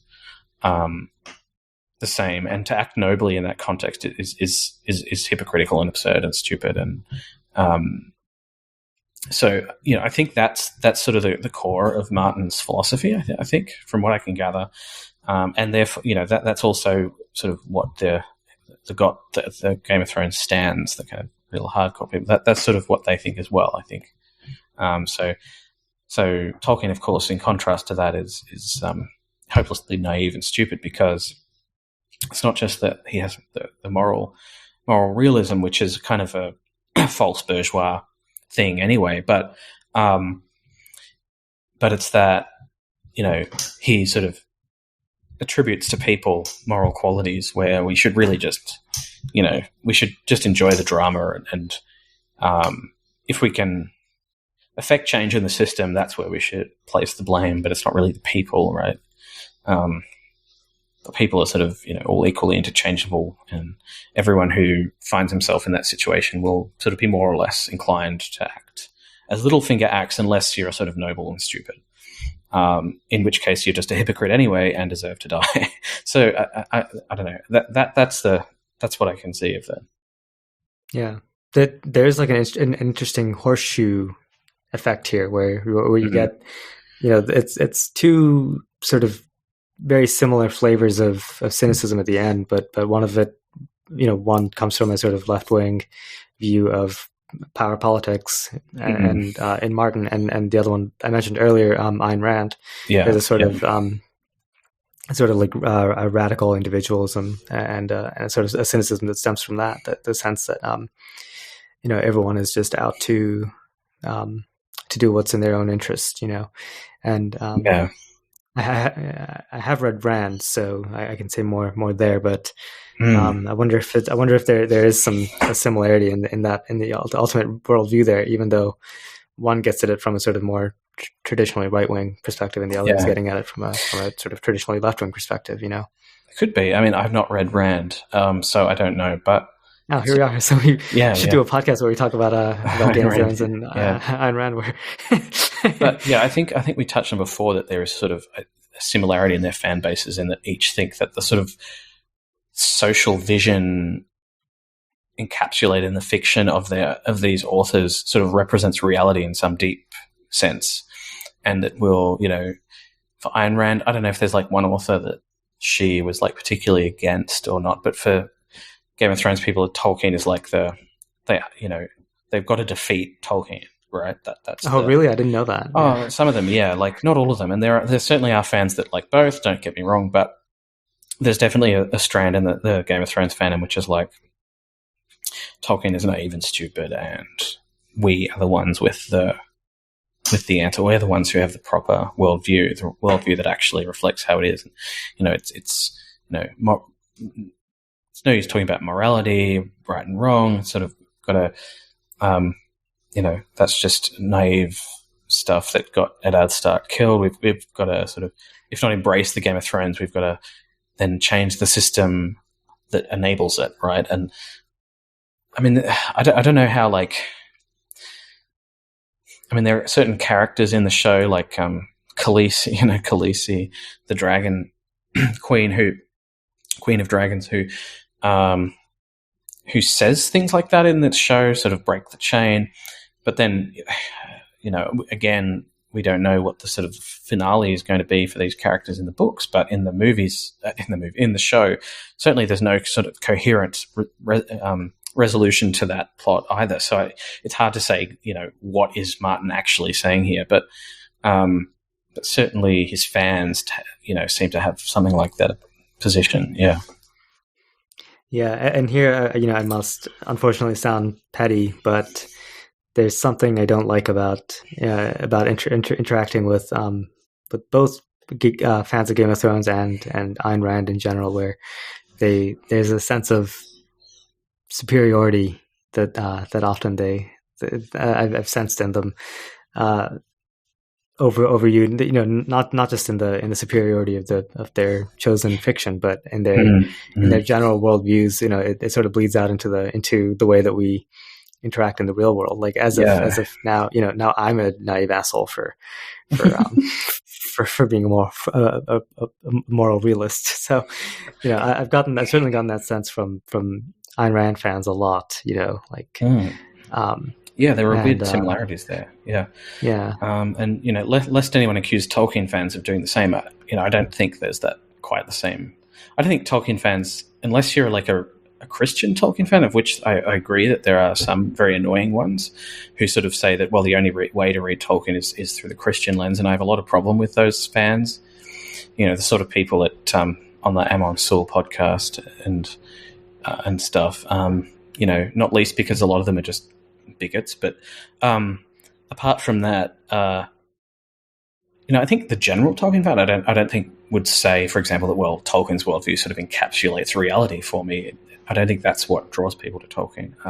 Certainly not for me. I mean, he was a Catholic. I'm not an atheist. I obviously don't believe in the same worldview. There are certain tensions in the literature which I find interesting, and which are sort of, which are powerful and speak to certain parts of life, certain elements therein. But yeah, I don't think Tolkien is sort of the author that sort of for whom a worldview is encapsulated or reality is encapsulated. I don't think that's what he was necessarily trying to do. But I don't see the same in Game of Thrones fans. For a lot of them, the hardcore ones, it's like, this guy really gets reality somehow. Like, and I don't know. I find that odd. I find that a strange reaction to a fictional writer. And again, that Ayn Rand. I mean, who said? I mean, some people. The only other author I can think of for whom that is said is like Shakespeare, like not Alan Bloom, Howard Bloom. Is that his name? Howard Bloom, yeah. Going Howard about Bloom, how yeah. Shakespeare sort of invents the human, which I think is obviously hyperbole, but it is sort of the title of his sort of major book on Shakespeare, or at least one of them. Yeah. And certainly Shakespeare sort of encapsulates, of course, like so much that we find, sort of resonates. But, he doesn't sort of invent the human, right? He doesn't invent or capture all of reality either. I don't think that's what fiction is for. I don't think it's for capturing reality. And so I just have a whole, problem with Game of Thrones fans is, many, but yeah, that's another one really. That this claim to realism sort of. Firstly, Shakespeare said everything Martin said, and better, and in more nuanced ways. So go and read Shakespeare, and stop touting Martin as this kind of an incredible inventor. It's just not. I mean, I think that could be said for. Sorry, yeah, go on. That could be said for any writer. Any writer, yeah. I mean, yeah, sure. Just everyone should just bugger off and go read Shakespeare. I think we'd all be better for it. Yeah. Spend more. No, I agree with that. Yeah, it's incredible. Yeah, I think Tolkien captures nostalgia in a way that I think very few authors have. I think that's something that I think is true of Tolkien. Even Shakespeare, I don't think, captures feeling of nostalgia quite the way Tolkien does. And I think that's because he's doing a very particular thing with sort of making this history out of his own invented mythology and stuff. But anyway. So I think I'm biased, but I think Tolkien has some claim there, but certainly I don't think Martin does particularly.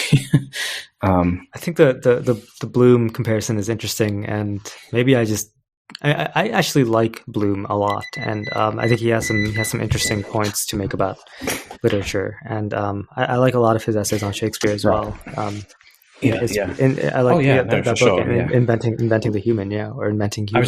I was just using that as a to pick on Bloom, but just to say the people have said that. That he sort of invents consciousness or something. It's like right. Have you read Sophocles? Come on. I was going to say the same thing, which is that I sort of know what he's. And I think I would even take it further, and I remember there was an essay on Hamlet that he wrote. Where he talks about now my memory may be failing me, and some Harold Bloom fans will come out and stick me to the wall. But I think he talks about Hamlet, the way that Hamlet talks to himself, sort of inventing the human sort of subconscious, right? I find that, and maybe it's hyperbolic, and maybe I'm not smart enough to understand what Bloom is trying to get at here. But to me, it's kind of it's almost sounds stupid to say, but it's obviously patently untrue, because Shakespeare had to write Hamlet from somewhere. He did, and I would even say, go back to Sophocles and Euripides. They had to write from somewhere. To me, it seems clear that it's the human conscience that makes fiction, and not the other way around. Yes, sure. Yeah, right? yeah. I mean, exactly. unless I'm misunderstanding Bloom. No, I mean, all I would say is, I suppose Hamlet perhaps uniquely embodies the internal monologue, the internal sort of existential monologue in a sort of a dialogical form. Well, I think it's one thing to say that Shakespeare captured these sort of tapestries of human of the human mind better than anyone else so far, and possibly better than anyone else might have the chance to do so. But I think that's an entirely different statement. That statement I agree with, but that's entirely different from saying that Hamlet, basically, that Shakespeare has sort of written into the human subconscious sort of facets of it that didn't exist before. That seems to me it can't be true unless you believe that Shakespeare was God, essentially. He's close, but Christ. Well, I think Harold Bloom probably did believe Shakespeare was God. Yeah, you're probably right. Actually, maybe I think we solved it here. Right? No, I mean, Shakespeare is uniquely brilliant in so many dimensions. But I guess the point was not to diss on Bloom. It was just to say that people have made claims like that about Martin as well, that he sort of, not that he invents the human, but that he sort of somehow embodies, but that he embodies something about social reality that, like, Tolkien is stupidly naive in sort of missing, or, such criticisms have been made. Again, it goes back to this weird thing in fantasy writing where, somehow moral realism is kind of seen as suspect. I'm not quite sure why it is, but again, there seems to be something, especially in the American side of fantasy writing, where sort of moral questions of moral importance are sort of looked down on or treated as naive and stupid. One could say the same about, like, Michael Moorcock and his sort of very amoral kind of characters, and even, I don't know. I was going to say Lovecraft, but Lovecraft's a different thing entirely. That's something else. That's a different kettle of fish, and I love Lovecraft for different reasons. But or at least I'm interested in his stories. I don't know. I mean, it's there's something there. I think. Go on. Yeah. I remember David Foster Wallace used to talk a lot about the challenge of the next generation, which I guess is our generation now, is going to have to find to find sincerity, right, in the age of television and mass media, and to sort of move beyond the cynicism. And he said the irony. I don't necessarily agree with him on that. I think irony is indispensable, but I do think that we have been in a sort of cycle of faddish cynicism. I don't know if the cause of it is mass media or television or anything like that. I don't know. We would need to sort of wheel in the corpse of Marshall McLuhan to talk us through that one. But I do think that was like a fad, and I sense that we're sort of moving away from it now, which is why I think you said somewhere in the course of this conversation that Game of Thrones seems very 2000Z or like 2010Z, right? And I think its time is going real quick. Maybe if Martin doesn't finish those novels quickly, I'm not sure how much more cultural cachet it'll have. Even now, it seems quite diminished. There was a time in the mid 2010s when it seems like everything, the only thing people were talking about was Game of Thrones, and already it seems greatly diminished. So part of that is the show itself, like the last couple of seasons, which were universally received sort of as bad television. But I think that's more than that too. I think there is a sense in which maybe the zeitgeist has changed. One other thing, just maybe to close out, I wanted to ask to see what you think is why, and maybe this has got to do with this sort of cynical viewpoint, which it has. Why do you think? Like, I was listening to a podcast the other day, like these Hollywood type writers talking about TV called The Watch, and I quite like the show. They're kind of funny, slightly annoying Americans, and I must say, It's not you're not all like Americans. that. Don't worry. You're not like Okay. sort of just overly exuberantly happy. I'm like, okay. Well, I do have to say I'm Indian, so I do have a bit of British in me, as it were. Good, yes. And that my general viewpoint is more deprecating than Americans. Okay, well, I guess we share that thanks to the legacy of the British project, shall we say?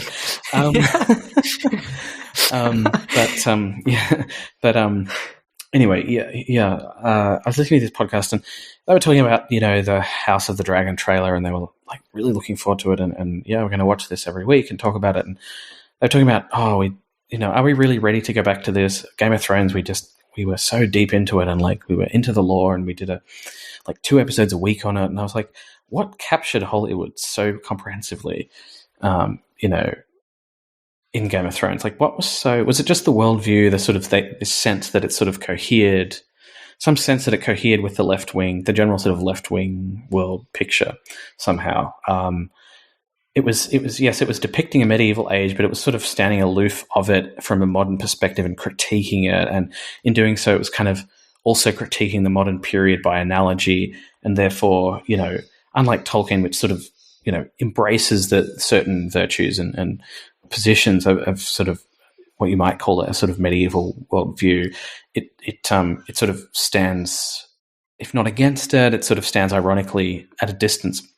And that's what allowed people to sort of, to sort of embrace it, right? Because there are so many other shows, right? Like Breaking Bad, even the Borgias, right? Which is basically the same thing about like the Italian papal family or whatever, or, more general noble family. And, all these shows have basically the same opinion, maybe not so much Breaking Bad, but all these sort of dynastic. House of Cards. House of Cards, yeah. They all have the same kind of way. Yeah, that's a good one, actually, yeah. House of Cards, Game of Thrones, same structural similar. There. Yeah. They all, and they all did well, but nothing sort of did it quite as well as Game of Thrones. So I'm wondering, why do you think? And again, you haven't seen it, I know, so it may be hard for you to say, but I'm just curious as to why, Hollywood in particular. Is it just the people listening to the podcast really love the show, so they took it up? Or was it and often on these shows, you'll hear people say I never got into fantasy, but this is somehow the lack of fantasy. There's still the bias against fantasy that somehow Game of Thrones overcame because it pretended not to be fantasy. So I'm like, well, what's going on here? Is it, I feel like it's something to do with, again, this is a worldview thing, but yeah, I don't know. That is really interesting. I do think that there's a bit of an irony that Game of Thrones sort of positioned itself as a not fantasy, but and then you hear people saying, I never liked fantasy, but I love Game of Thrones. Whereas it's actually a much better sort of canonical example of fantasy than anything Tolkien wrote is, right? So, in the sense that it is more like what has become modern fantasy than Tolkien. Yeah, sure. Yeah. Right. Game of Thrones is more I don't know. I would say that there's in some sense, Game of Thrones is more like, for example, The Wheel of Time than The Wheel of Time is to Lord of the Rings, right? They're both sort of these enormous, badly written. Well, I shouldn't say that. They're both these enormous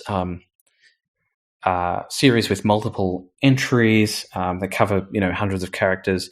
There's not an exact worldview similarity in worldview, but there are certainly more similarities, I would say, than between Robert Jordan and Tolkien. But sorry, go on. Yeah. No. I found that a bit funny, but maybe it's my turn to be cynical now. But sure, go for it. I think that what I've thought for a while now, since seeing sort of a lot of the Game of Thrones craze in the mid 2010s, is that the reason it sort of captured the imagination of so many, especially in Hollywood, I think, is just a general affinity for mediocrity that humans have, right?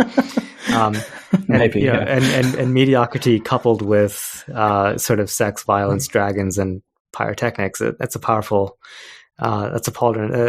That's a powerful cauldron to brew up for a show, right? That's like a hit waiting to be happen. That's a hit waiting to be made. So I do think that there's the sort of the moral ambiguity that Tolkien sort of offers up is not super sexy, right? It's not super sellable, and I suspect to the extent that it is going to be made sellable, it'll be through a sort of dilution of the sort of full complexity of Tolkien. So the fact that it presents a really stark, sort of obvious worldview, and one that sort of happens to be zeitgeisty, and one certainly happens to be zeitgeisty, I think, in the sort of post sort of Vietnam, post Iraq War world, exactly. At least in America. There's a sense of that. There's a powerful sense of that relativism in the zeitgeist, and to sort of have that presented uncritically is I think it's just a home run. And then I think there's a lot of violence, right? There's a lot of is there a lot of sex in Game of Thrones? Yeah. It's pretty famous for that. Yeah, I mean, especially in the show. I mean, there is in the books, but in the show, I mean, the show is famous for sort of showcasing that sort of I'm primarily talking about the show here because I do. Sure, am I wrong in saying that the show has sort of captured more of the sort of cultural attention? No, I think you're correct about that. Certainly the book gained readership when the show came out, but yes, I think it's the show that really, that a lot of these sort of the, like I was talking about, the sort of Hollywood type podcast, people who do podcasts, and sort of were obsessively into it. We're obsessively into the show, not so much the books. Even if they read the books, they might say, "I read the books," but and they seem clearly to be the kind of thing where the show is actually probably as good as, if not better than, the books, because the books don't really. Here I may be speculating, but maybe there's not much that they do that needs to be treated in a novelistic way, the way that, say, the Lord of the Rings. There's so much in them that simply really couldn't be done in a movie, right? It has to be a novel to really fully explore what Tolkien tries to explore there. So, but that's a side point. I don't know if that's true or not, but I think it's just that. It's just it's a sort of morally clear viewpoint that's presented, and it came in at the right time with just the sentiment of the country, I think, and maybe. Do you mean there's a sense in Martin has a morally clear view? Sorry. Yeah. I think Martin. Yeah. Not morally clear, but morally maybe obvious. Like it's a really it's a. Do you mean it's a simplistic?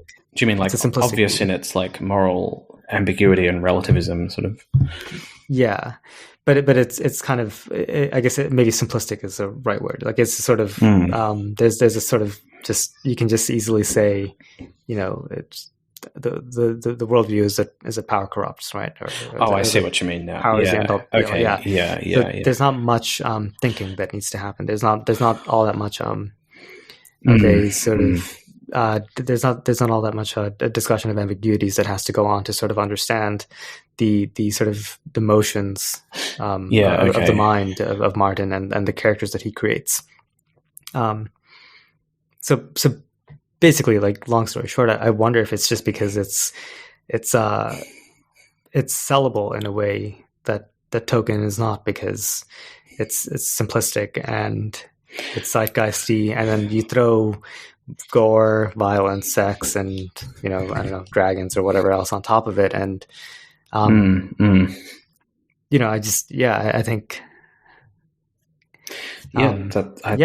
just has to be. It's not super nice of me, but I do think that I mean almost by definition, like the things that sell the best have to be kind of middle of the road, right? I mean maybe that's not true, but to the extent that people, even something like Shakespeare, most people don't really read Shakespeare, right? He's gotten a hold in the culture. He's got a sort of status there that is ubiquitous. But in terms of how many people read Shakespeare outside of their 9th grade English class or something, it's really minimal. So there's a sense in which I think really complicated, ambiguous art is almost by definition not able to be consumed by the sort of largest. Well, that's exactly what people say about Tolkien. So really, well, some people, yeah. Just again, but how many people actually sort of read a lot of Tolkien, right? Well, certainly the Lord of the Rings is a novel that's sold, a lot.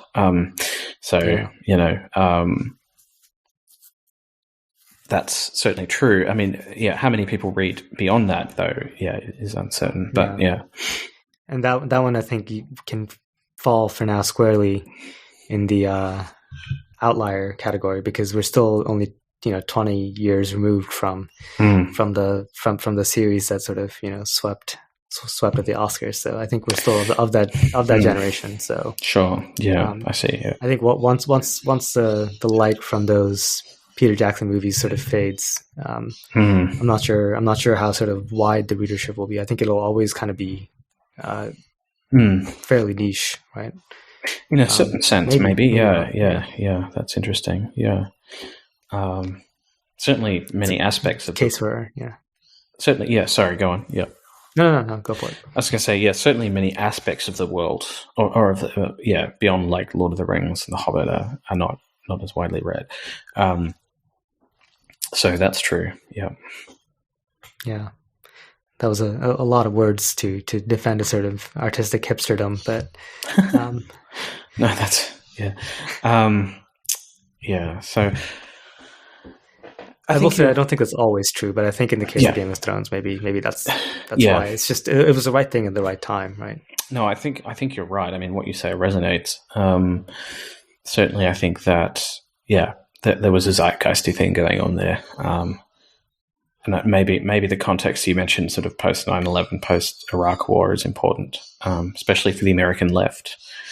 This sense of sort of disillusionment with moral questions and is our own side really the bad guys? Are we really the bad guys? Are we really interchangeable with with these sort of horrible characters? We can sort of almost sadomasochistically see ourselves in them, and I don't know. It's a weird phenomenon. But, which is why, like with the Rings of Power show, I'm not sure how much it's going to capture the zeitgeist, really, especially if it's so diluted, as you put it, that it sort of just becomes generic beyond.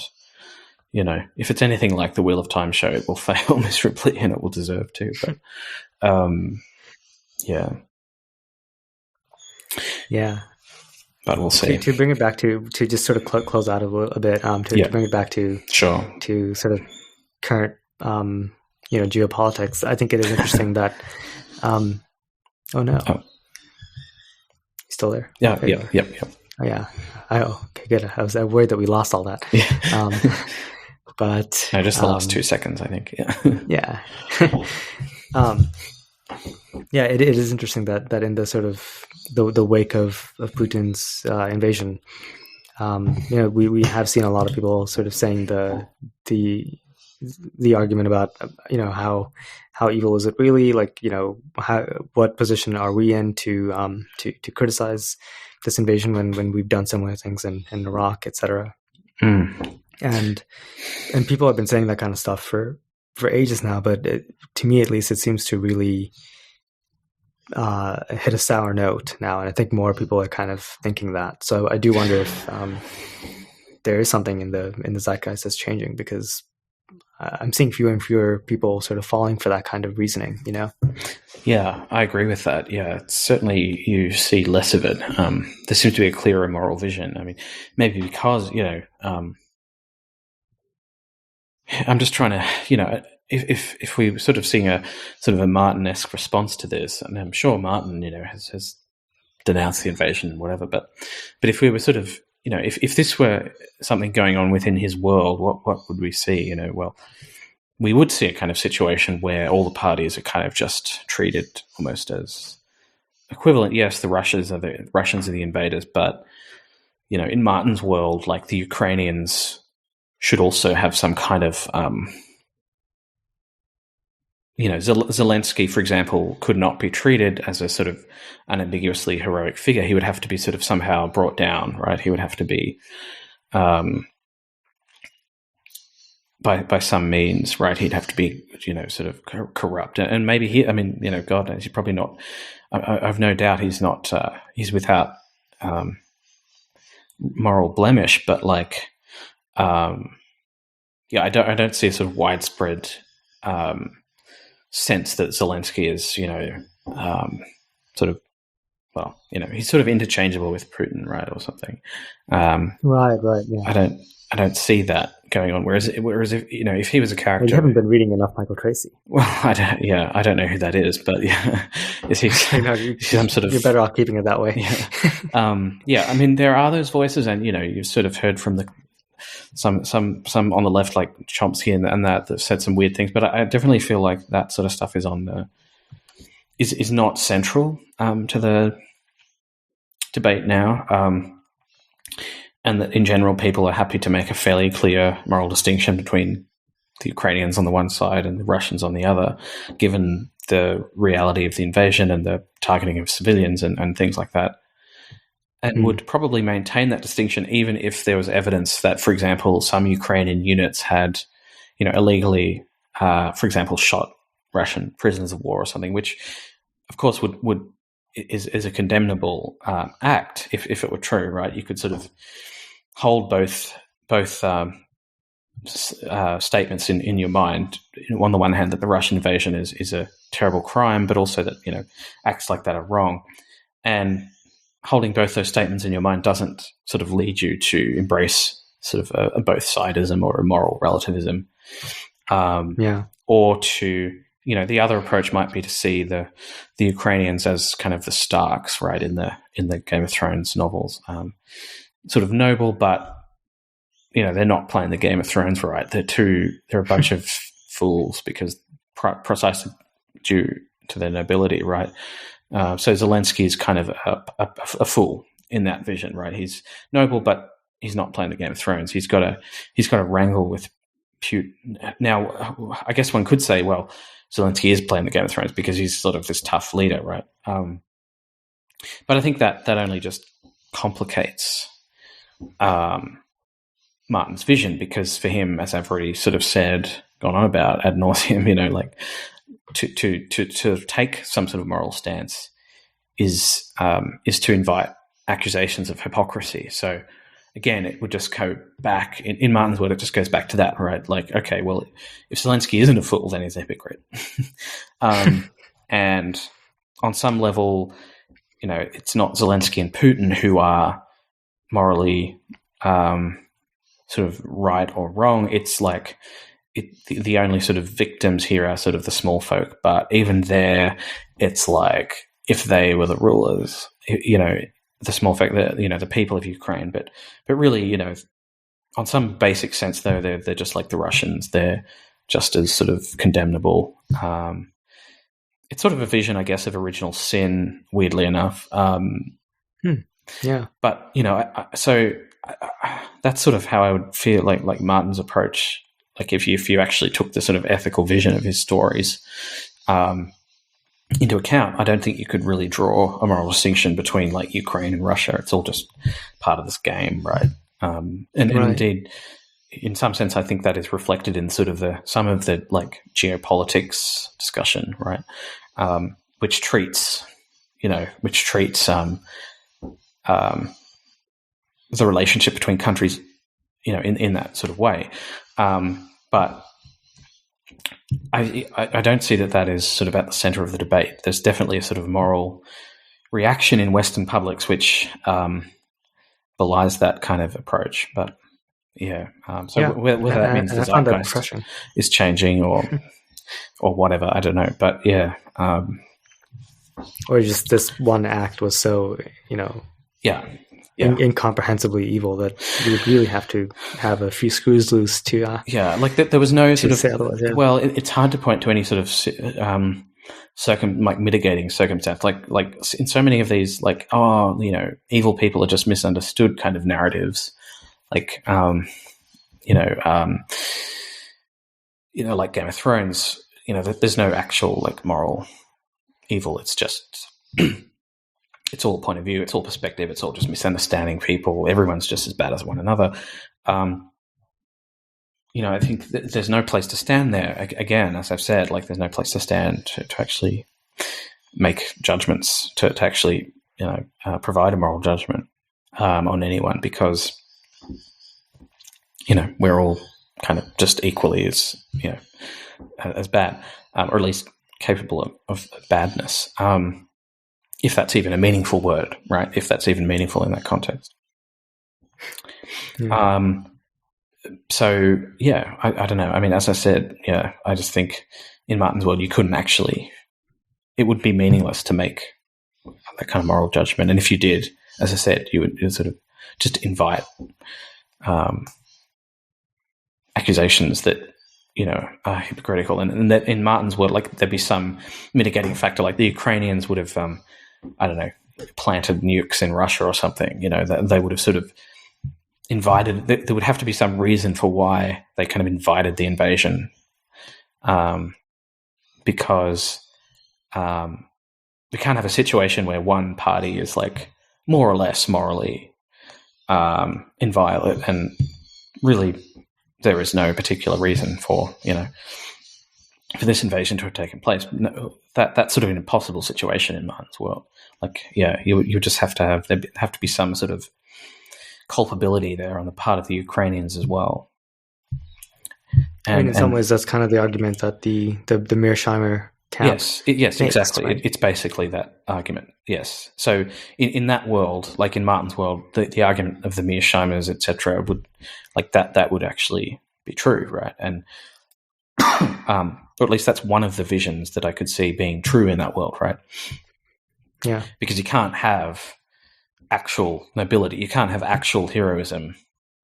It's got to be mitigated by irony or cynicism or culpability, in some other way, so that no side is ever equally as. And that's one thing to notice, like in Martin's constructed geopolitics, the Seven Kingdoms, like it's constructed in such a way that like it's very easy to create scenarios where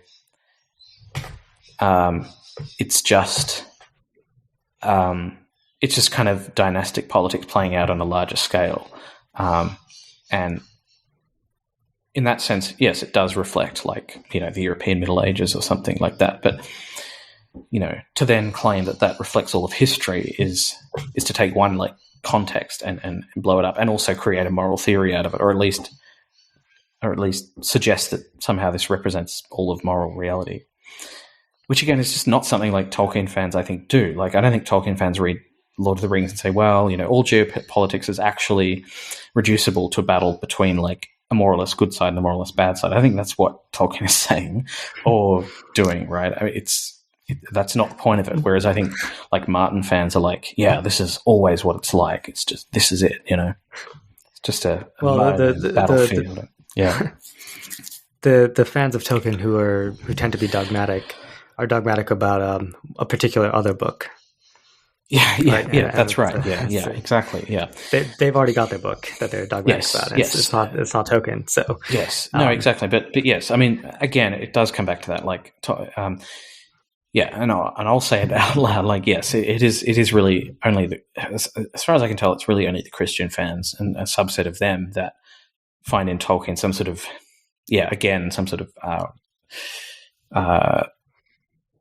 some sort of model of reality that then they can sort of apply in other contexts. For everyone else, my feeling is that it speaks to them out of different things, for different reasons, not because of geopolitics or the geopolitics it's representing. That's not what it's speaking to them about. And there's no sense that Mordor versus Gondor is somehow representative of the geopolitics of the real world. That's not what it does. That's not what it claims to be doing, and that's not what it is.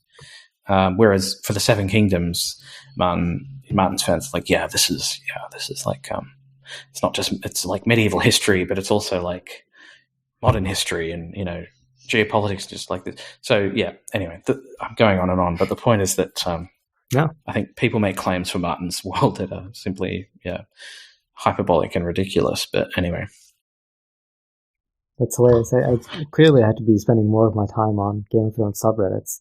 They sound, as the kids say these days, lit. Oh, it is. Yeah, it's a lot of the subreddit. Yeah, it's full of people like that. Yeah, just they make a lot of claims for what Martin's doing. Yeah. Again, go read Shakespeare. Said it all before, but better. And in a more nuanced way, I mean, I think even to mention them in the same breath, I think you're doing Shakespeare a disservice there. So. yeah, perhaps.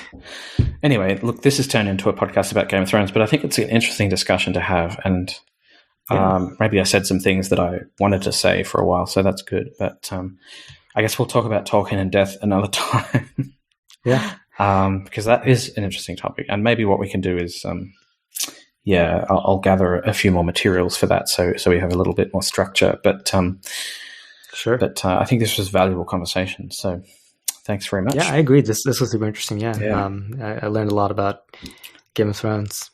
So, and I think I don't know. I hope this is true. Maybe we're the only podcast where in a single episode we've mentioned Game of Thrones, Lord of the Rings, Mearsheimer. Who knows? Maybe Shakespeare, Harold Bloom. We really covered some range here. Even Alan Bloom, who I mentioned by mistake. Yeah.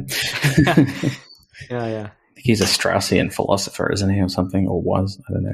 Yeah.